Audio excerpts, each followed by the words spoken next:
Меня зовут Терехина Анна. Я прочитала книгу «Белоснежка и семеро гномов». Там рассказывается то, что Белоснежку отправили в лес, и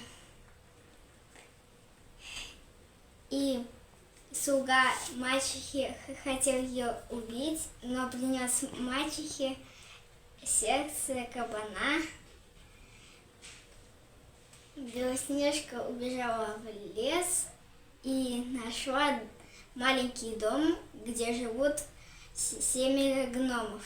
Она зашла, убиралась.